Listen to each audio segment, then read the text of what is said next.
Hello everyone, welcome back to Ninja Prep. This is Kapil Goyal, your educator and mentor for PG Physics. तो RPSC first grade physics exam, HTET PGT 2024 exam, OPSC यानी कि Odisha PGT physics exam जो कि अक्टूबर में होने वाला है।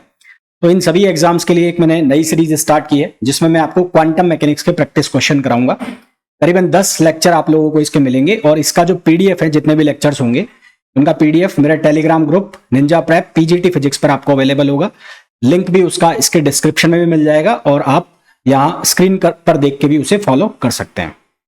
तो अगर जो भी बच्चे प्रिपरेशन कर रहे हैं RPSC first grade, HTET PGT physics 2024 exam के लिए और साथ ही साथ ओडिशा पीजीटी फिजिक्स एग्जाम के लिए, तो उन लोगों के लिए लेक्चर्स बहुत यूजफुल रहने वाले हैं क्योंकि इनका जो सिलेबस है इनमें बीएससी और एमएससी के क्वेश्चंस भी पूछे जाते हैं। अदरवाइज बाकी कई सारे ऐसे स्टेट है जिनमें पीजीटी में 11-12 के क्वेश्चन होते हैं, तो वो भी साइमल्टेनियसली चल रहे हैं, वो भी आप चैनल पर देख सकते हैं। तो वीडियो को मैं कंटिन्यू करूं उसके पहले आप लोगों से रिक्वेस्ट रहेगी, प्लीज वीडियो को लाइक जरूर करें, चैनल को सब्सक्राइब करें। चैनल जो है नया चैनल है निंजा प्रेप टीजीटी पीजीटी नाम से।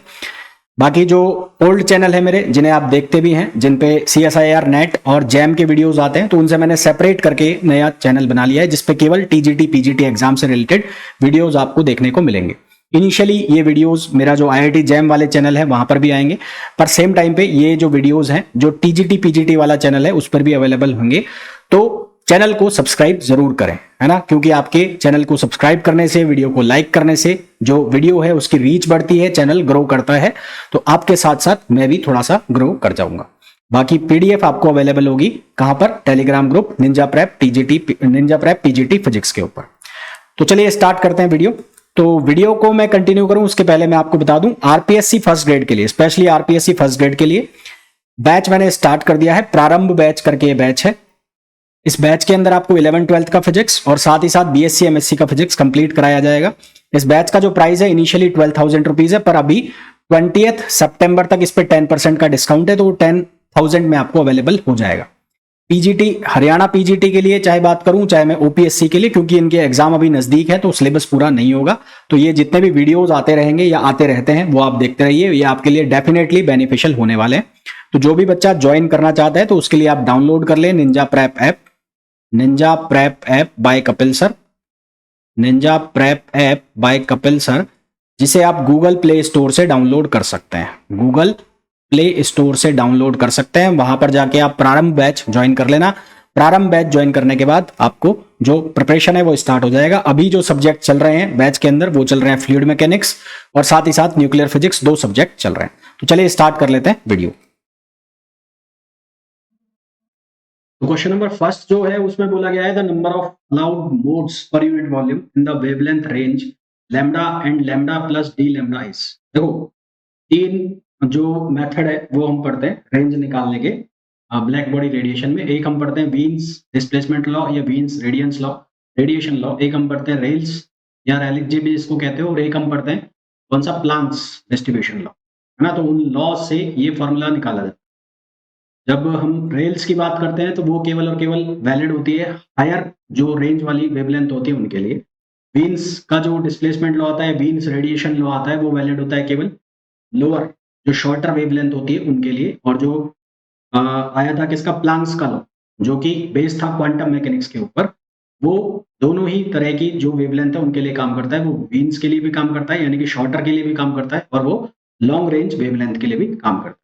अगर यहाँ पर 2 वेरिएशन आते हैं, एक आता है लैम्बडा की रेंज के लिए और एक आता है फ्रीक्वेंसी। तो मैं दोनों फॉर्मूला आपको बता देता हूँ। तो जब आप लैम्बडा के लिए लिखते हो तो वो फॉर्मूला बनता है 8 पाई अपॉन लैम्बडा पावर 4 और D lambda.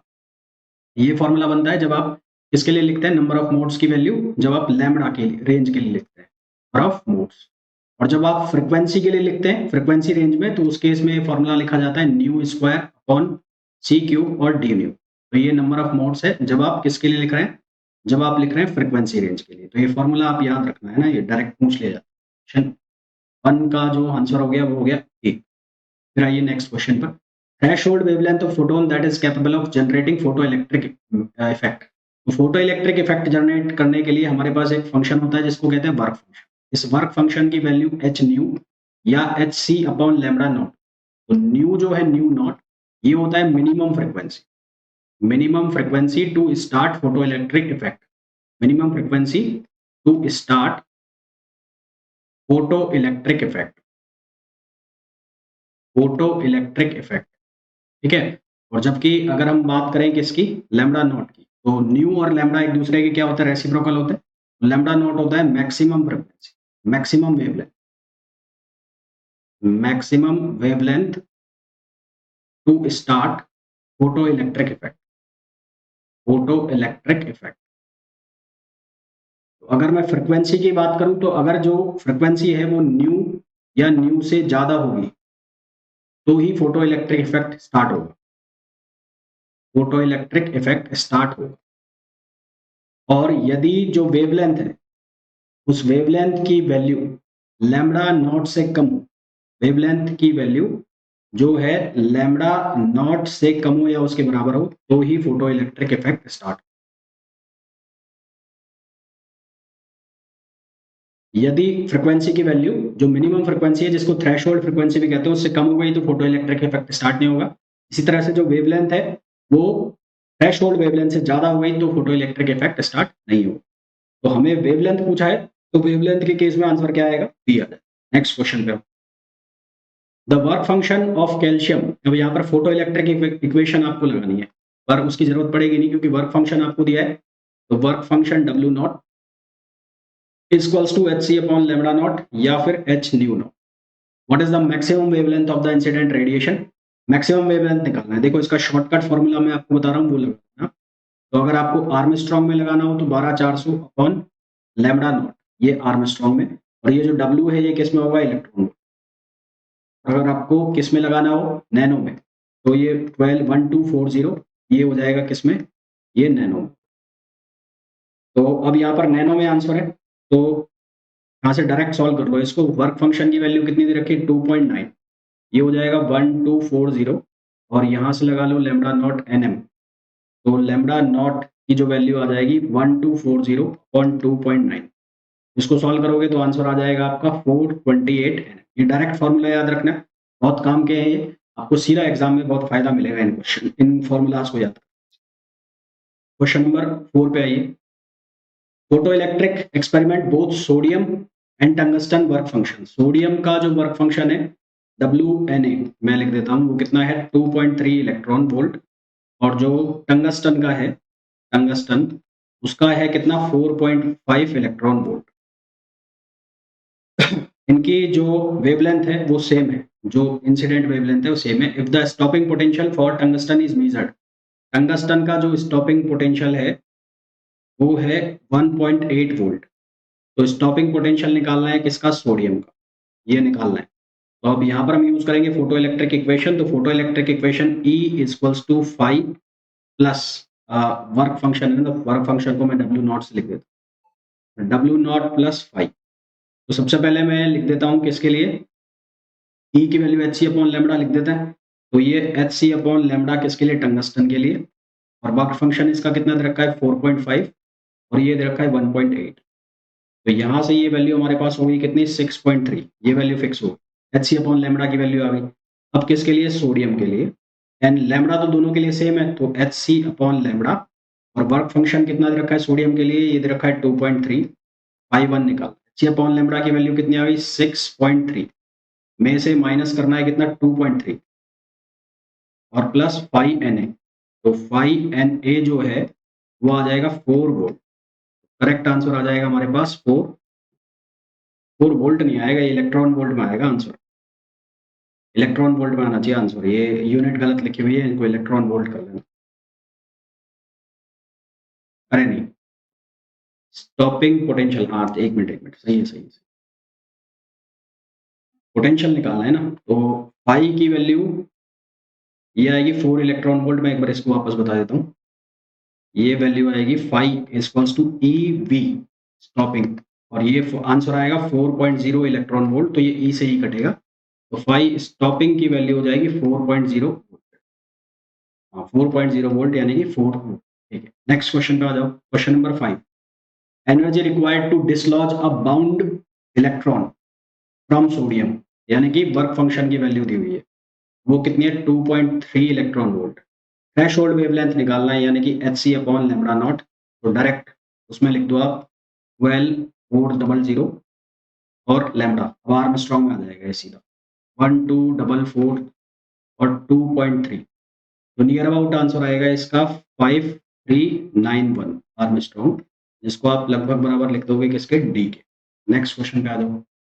In a photoelectric effect experiment, ultraviolet light of wavelength 320 nanometer, है ना, falls on the photo cathode work function, तो यहाँ पर फॉर्मूला लगाओ hc upon lambda, work function की वैल्यू W नॉट और stopping potential आपको निकाल, तो इसको नैनो में लिखना है तो 12 14 और ये कितना हो गया 320, वर्क फंक्शन की वैल्यू कितनी है 2.1 और ये आ गया, तो यहाँ से इसको सॉल्व करोगे तो ये 0 से 0 कैंसिल, यहाँ से वैल्यू बनेगी 124 अपॉन 32 में डायरेक्ट कर लेता हूँ, ये वैल्यू बनेगी 3.875 और ये बनेगा 2.1 प्लस 5 में से माइनस करना है 2.1, तो ये आएगा लगभग 1.77, तो ये 5 की वैल्यू 1.77 इलेक्ट्रॉन वोल्ट आएगी, स्टॉपिंग पोटेंशियल आपको निकालना है तो वो बनेगा 1.77, यानी कि near about 1.8 answer. Next question पे आइए। Compton scattering, there is an inelastic collision, Compton scattering में inelastic collision होती है फोटोन की किसके साथ, फ्री इलेक्ट्रॉन, ठीक, inelastic collision। Next question, the photoelectric equation is derived under the assumption ये माना जाता है कि जो लाइट है वो एब्जॉर्ब होती है in the form of quanta of energy, जो कि होती है एच न्यू, जो किसके बराबर होती है एच न्यू, तो करेक्ट आंसर आ जाएगा इसका सी। नेक्स्ट क्वेश्चन पे आइए। The number of electrons emitted increases, तो नंबर ऑफ इलेक्ट्रॉन्स अगर आपको एमिट करने हैं तो उसके लिए आपको इंटेंसिटी बढ़ानी पड़ेगी, intensity of light, intensity of light जो है वो आपको इंक्रीज करनी पड़ेगी, इंटेंसिटी ऑफ लाइट इंक्रीज करेंगे तो नंबर ऑफ इलेक्ट्रॉन्स हैं वो एमिट जो होंगे वो क्या होंगे, इंक्रीज होंगे, साथ ही साथ नंबर ऑफ फोटॉन्स वो भी क्या होंगे, इंक्रीज होंगे, बट जो उनकी एनर्जी है, बट एनर्जी रिमेन सेम, उनकी जो काइनेटिक एनर्जी है उसके ऊपर कोई चेंज नहीं आएगा, ठीक है। तो हमें ये पूछा है कि इलेक्ट्रॉन्स कब बढ़ेंगे, तो हायर इंटेंसिटी पे। नेक्स्ट क्वेश्चन पे आइए। The photo electric threshold for metal, photo electric threshold for metal is 3000 Armstrong, lambda naught की वैल्यू दे रखी 3000 Armstrong. The kinetic energy of an electron ejected from it by radiation of wavelength, तो lambda की value है 1200, तो आपको लगाना पड़ेगा यहाँ पर Einstein photo electric equation, photo electric equation Hc upon lambda, Hc upon lambda naught plus kinetic energy, तो यहाँ से Hc को आप लिख लो 12400 और लैम्डा की वैल्यू कितनी है 1200, और ये कितना हो गया Hc अपॉन 3000 प्लस के ई, इसको सिंप्लीफाई कर दो तो के ई की वैल्यू, ये 12400 लिख लेना बाद में, 12400 और ये हो गया 1/1200 माइनस 1/300 3000, तो 1244, एलसीएम आ गया 6000, ये हो गया 5 माइनस 3, तो ये बन गया 124002/6000, तो यहाँ से सॉल्व करोगे तो आंसर आएगा 6.2 इलेक्ट्रॉन वोल्ट, जो कि ऑप्शन हो जाएगा सी, तो करेक्ट आंसर आ जाएगा 6.2 electron. In the phenomena of photoelectric effect the ejected electrons are non relativistic होता है, most of the time non relativistic, because जो दोनों का ऑर्डर है ना, दोनों का जो एनर्जी का ऑर्डर है वो सेम नहीं होता, तो non relativistic. Next, in the photoelectric effect experiment if we increase intensity of incident light, incident light की इंटेंसिटी इंक्रीज करेंगे तो नंबर ऑफ फोटॉन्स इंक्रीज होंगे, number of electrons emitted increase होंगे, पर काइनेटिक एनर्जी जो है वो क्या रहेगी, अनचेंज रहेगी, तो ऑप्शन सी आ जाएगा इसमें। कॉम्पटन स्कैटरिंग में क्योंकि इलेक्ट्रॉन जो रिकॉइल इलेक्ट्रॉन है उसकी एनर्जी और जो फोटोन है उनकी जो एनर्जी का जो ऑर्डर है वो मेगा इलेक्ट्रॉन वोल्ट में होता है, तो ये रिलेटिविस्टिक होता है ना, क्या होता है, relativistic. Next question. In the Compton scattering, there is an inelastic collision. Inelastic collision, ये तो रिपीट है क्वेश्चन है ना, रिपीट है। Average energy of Planck oscillator, Planck oscillator की जो एवरेज एनर्जी है उसका फॉर्मूला है E equals to h nu upon k T, और ये -1। ये बेस्ड है किसके ऊपर?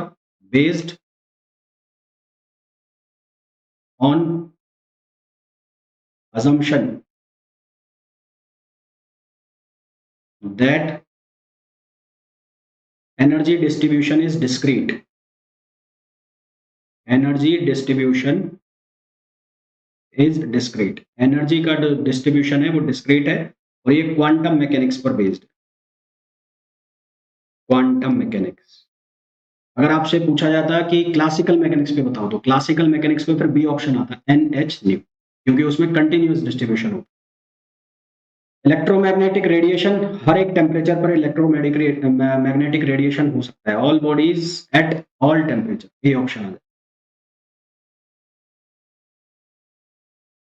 वीन डिस्प्लेसमेंट लॉ क्या होता है? वीन डिस्प्लेसमेंट लॉ, मैक्सिमम जो वेवलेंथ है वो प्रोपोर्शनल होती है 1/t के मीन टेम्परेचर के, और यहाँ से जब ये प्रोपोर्शनल का निशान हटाओगे तो एक कांस्टेंट आता है जिसको कहते हैं वीन्स डिस्प्लेसमेंट कांस्टेंट, इसको बी से भी लिखा जाता है, इसको बोलते हैं वीन्स डिस्प्लेसमेंट कांस्टेंट, या वीन्स कांस्टेंट भी कहते हैं। तो इसका करेक्ट आंसर आ जाएगा ए।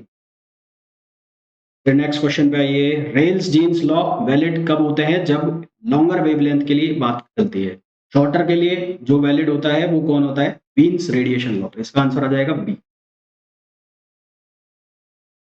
वीन्स रेडिएशन लॉ किसके लिए वैलिड होता है? शॉर्टर के लिए, और जो प्लांक्स हैं वो दोनों के लिए वैलिड होता है, शॉर्ट के लिए भी और लॉन्ग के लिए भी।